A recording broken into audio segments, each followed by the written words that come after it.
Hey folks, this is Dustin from Ridgeline Aquatics. Welcome to episode 2 of our Reef Vase series. If you remember back to last episode, we just finished setting up the Reef Vase and got water in there and got the light on there, and that's about it. And in the time between last episode and this episode, it's been 2 months and I think a little bit of change, something like that. And so I wanted to hit an update. I figured it's a little bit past time. So there are 3 things that I want to talk about today. First off, obviously I want to give the updates on the vase and talk about what's changed and kind of where we went or how we got from where we were to where we are. I wanted to talk a little bit about lighting, because if you remember back to last episode, I wasn't quite sure what fixture I was going to go with. Well, I did some par measurements and I came to a conclusion, so I want to share that with you.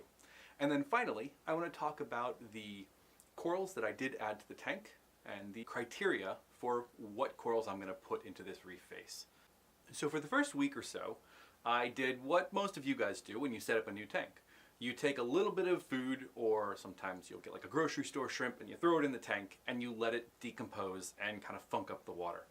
The reason you do this is because you want to start culturing the beneficial bacteria in your tank. They're going to handle any kind of waste material from your fish or your coral or invertebrates. And so if you remember, I added a piece of live rock, maybe it was 2 pieces, that was already seeded from my aquarium, and these are small pieces.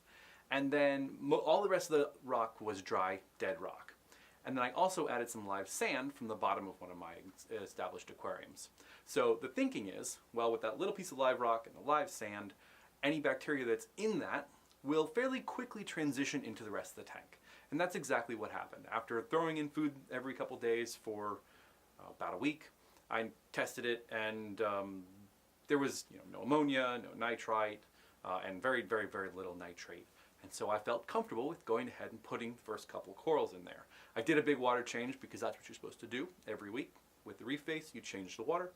So I changed the water and then added the initial corals. I threw in a Possilopora, a Duncan coral, and a war coral.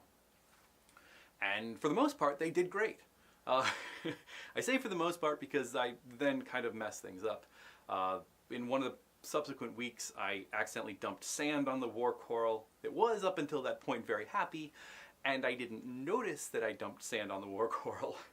So it was kind of pissed off at me, and I actually thought it was going to die when I finally uncovered it and realized my mistake. The tissue had all receded, and I was like, oh, well, that's a goner. But life always surprises me, and it is actually coming back with a vengeance. So this is kind of what it looks like today.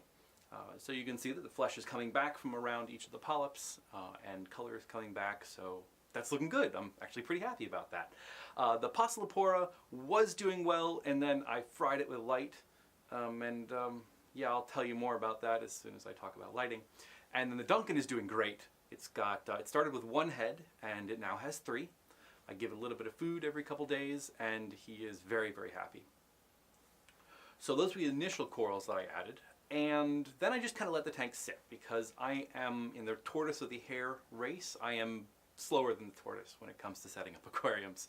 It's just how I am. I like to be very, very slow and methodical and make sure that everything does well until I dump sand on it, or I fry it with light.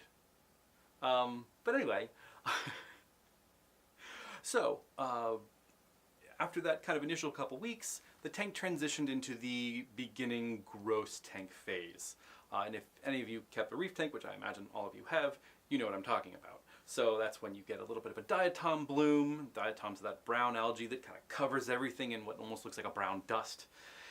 And then I started growing some green algae, and the tank just looked crummy. And if you're like me, whenever this happens, you're like, oh no, what did I do wrong? Oh God, why? What's going on? And then you're like, oh yeah, this is normal, and it passes. So if you're ever in that situation, just remember, it does get better. So in order to help it get better, after a week or so, and I had a good layer of junk on the glass, I started adding in a couple of invertebrates from actually my frag systems to help eat some of that algae. I threw in 2 stomatella snails. These are cute little snails that have a half shell and little eye stalks and antenna. It kind of makes me think of little cute miniature Cthulhu's. But these guys are great. Be a little careful if you're ever moving them, because if you pick them up by their tail, they will lose their tail like a lizard, and that's no good with that. But so I added 2 stomatella snails. I added 2 algae-eating limpets, just kind of for some, a little bit of variability. Each thing likes to eat different types of algae, so I figured, hey, you know what? I'll throw in a good variety of things. I threw in a tiny, tiny baby chitin. If you're not familiar with chitins, this is one of I think the parent of the chitin that I have. It's got a really cool shell. You can always tell it's a chitin by looking at the interlocking plates on the shell. They come in different, pattern styles on their shell. So let's see. Stomatella snails, limpet, chitin. Oh, and then finally, for a little bit of show, I added a red zebra trochus snail, sometimes called a red-banded trochus snail. And this is a little guy, but it's kind of funny with the trick of the curvature of the glass. He always looks huge when I'm looking at him from the side, and then I look at him top down, and it's this little teeny tiny snail. But he's cute, and he's doing well. And between all of those guys, they have completely demolished all the algae in the tank. I may have gone a little overkill, but everything's still looking like, everything still seems alive and doing well, so that's okay. So that took care of my algae problem. Other things that I want to talk about, if you remember, I got the Bayite temperature controller and the Cobalt Aquatics, I think it's a nanotherm, or maybe it's a mini therm, whichever it was. The 2 of them have been doing an amazing job of keeping the temperature stable. So I set the Bayite temperature controller at 77.5 degrees to turn the heater on, and then once the heat gets to 80 degrees, it cuts the heat off. So it's 78 degrees. So 77.5 to 78 degrees. It's that half a degree window, and my tank temperature is always right on point, which is awesome, and that's exactly what you want with your temperature.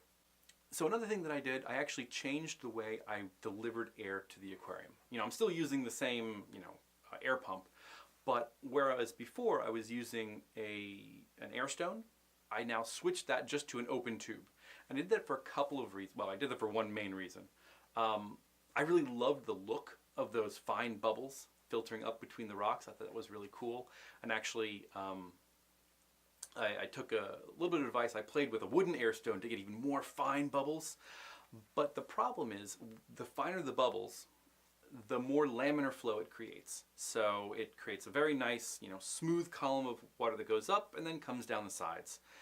And there's really no problem with that, but most corals seem to do a little bit better when there's a more turbulent flow. And so if you take the air stone off and you get big air bubbles that rise, what you'll see, and I'll show you with this Duncan coral here, every time an air bubble rises, you get a little bit of pull.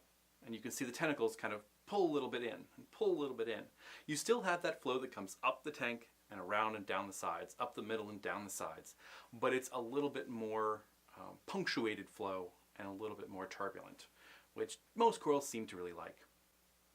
So after the messing with the air, one of the other things I did was I changed the rock work just a little bit. I lowered it, I kind of chiseled off a couple of the pieces that were creating a lot of shade, and I like the way it's kind of looking now. Hopefully you guys do too. You can weigh in and see if I need to change anything else, let me know. And then beyond that, I changed the light. So let's talk about lighting. Well, if you remember back, I had 3 fixtures. Well, it was really 2 fixtures, and one of them just had 2 different power outputs. I was looking at the ABI bulbs, and I really liked the color of them, and the price point is amazing, and they're really cool because you just screw them right into a regular old light fixture. But of course there's a but. They are very bright. And I didn't realize how bright they were when I first, screwed one in. I think I was starting with a 23 watt, and I was like, oh, 23 watts of LEDs, that'll be fine. That'll be plenty. I'll raise it up as high as I can raise it. And I really liked the way the light kind of shone all on the bowl of the vase, because not only would it come in from the top down, but it would also hit the sides of the bowl and come in from the side. And so I had less shading under my rocks, and I really liked the way that looked. And so I threw it on there and I was like, yes, this is what I like. I'm going to go with this, and I need to test the par, but I'll do that soon. Well, soon was about 2 weeks later, and I didn't realize how bright this bulb is. So in that 2-week time period, my poor Passalapora got fried, because if you see where it is, it's right at the top. And it was way too much light for a Passalapora, which generally is, it's an SPS, it does like a bit of light, but it's on the lower lower end of light loving. So yeah, it got fried. So let's talk about par. So if you're not familiar with the term par, you should be. Par is the part of the spectrum, the visible light spectrum, that grows plants, that grows corals. It's what we call photosynthetically active radiation. So for coral, you get a nice peak at the blue end. Coral likes to absorb blue light, and then less so in the green, and then you've got a nice peak again at the red end of the spectrum. And this is the ABI tuna sun. Max par is insanely bright. So for most corals, we kind of think of lower than 50 is low light, 50 to say 150 is medium light, and then anything over 150 is considered to be high light. So, take a look at the number. I mean, it's 800 and something, I think, from memory. That is so far beyond the 150. It's not even funny. At the top of the tank, where that Passalapora was. Now, as you can see, as you go down in the tank, it falls off quite dramatically. It's just the way this light works. It's a very bright spotlight beam that's very bright closer to the light and dims quickly as you get farther away from the light. Now, in an ideal situation, what I could do is just raise this bulb higher, because there is no way to dim this fixture. You just need to raise it up, and then you get more diffused light that would hit the coral. Unfortunately, I cannot raise this light anymore, so I can't really use this light. It's just too bright for what I'm capable of doing. Aesthetically, I don't want to have a separate riser that's going to have the light next to my vase. It's just too complicated. So I actually got the ABI 12 watt bulb, and it's exactly the same. They just run it at a lower wattage. And so you can see the par measurements here. They are also still very, very bright. It's still a very bright light for the distance I have above the tank.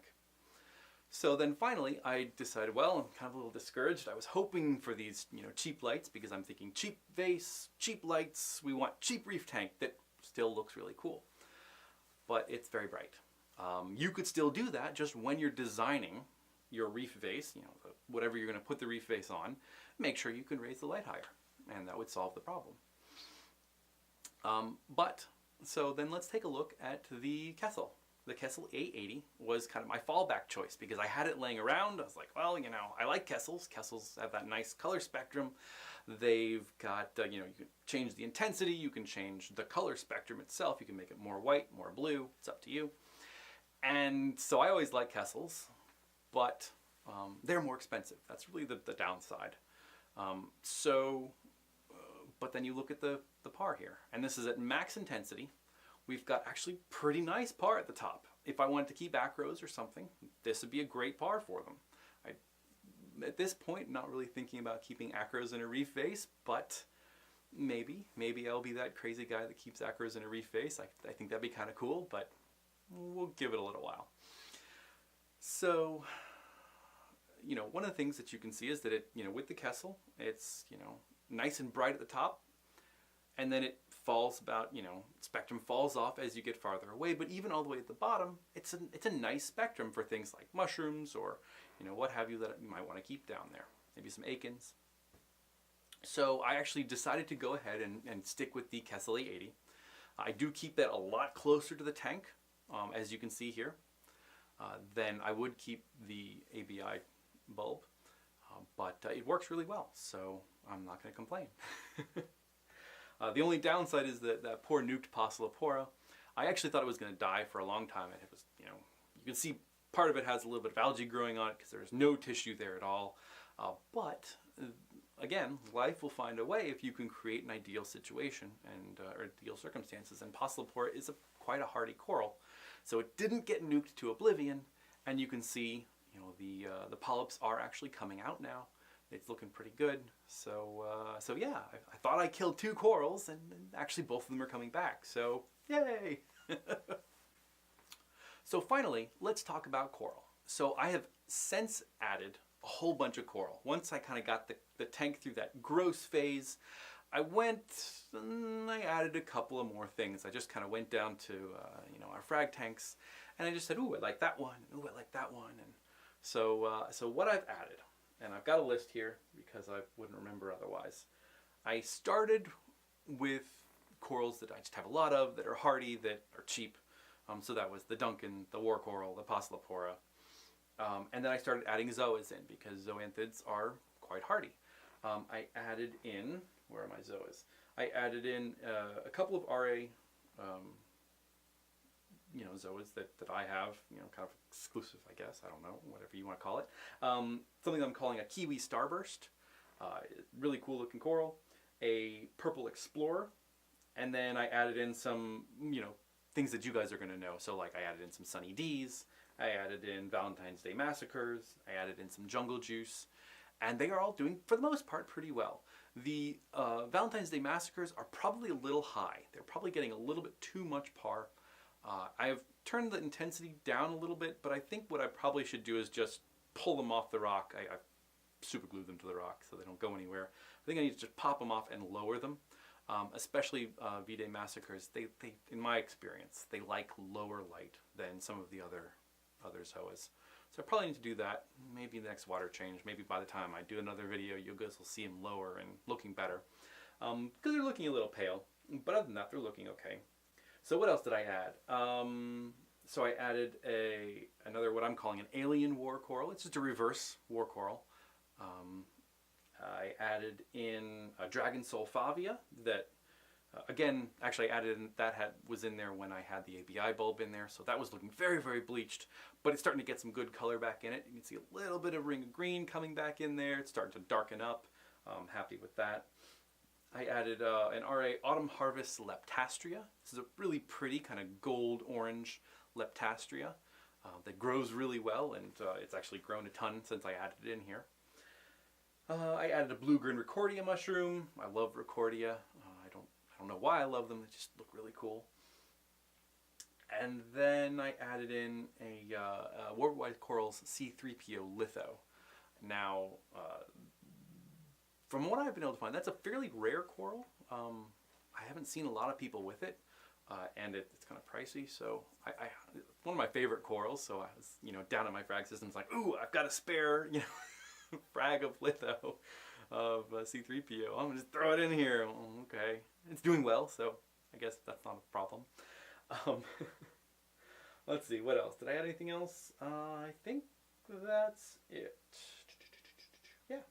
So, what is my criteria for adding corals into this tank? So, you know, what I'm looking for corals that are fairly hardy. Corals that I've had in aquaculture for a long time that I know will survive varying conditions. You know, I'm not going to throw in really expensive acros, at least at this point. Maybe in a year or so, or a couple months from now, I don't know. I may give it a shot with something that I've had for a long time that I know is a solid acro and, you know, can weather some changes. But I'm going to leave that until later. So I'm sticking for hardy corals. And then I also want corals that don't have incredibly specific light or flow requirements. You know, light I'm less concerned about because I've got this Kessel so close to the water. I'm getting quite a lot of light. But the flow, if it needs like an acro just blasting with flow, probably not going to do well in the vase. Although there is a lot more flow in there than I originally thought there was going to be. I'm not quite comfortable yet with testing that out. So I'm kind of just going for just corals that are easy to keep, corals that don't need a lot of flow, don't need, you know, crazy weird lighting options. And so that's what I've kind of end up with so far. So there are a couple other things that I do want to add in at some point. I'd like to add some candy cane coral in there, or trumpet coral, if you're not familiar with them. Want to add in, I think I'm going to try some stylophora. I was going to say Ceratopora, but that's something different. I'm going to add in some stylo. I've got some really cool kind of what I call mystic stylophora. I'd like to add some akins in there, and I think some, maybe some other things. And next time I do an update, hopefully you'll see a couple of changes in here. So yeah, so I'm pretty happy with this vase. I think it looks really cool. You guys can let me know what you think, and if there's something that you think I definitely need to add, definitely need to change, or if you just want to comment and say, hey, cool, I like it, I'm gonna do one too. Let me know, because I think we all like to share the reefing hobby with people. So so yeah. So until next time, make sure you check out our website at www.ridgelineaquatics.com, and take it easy.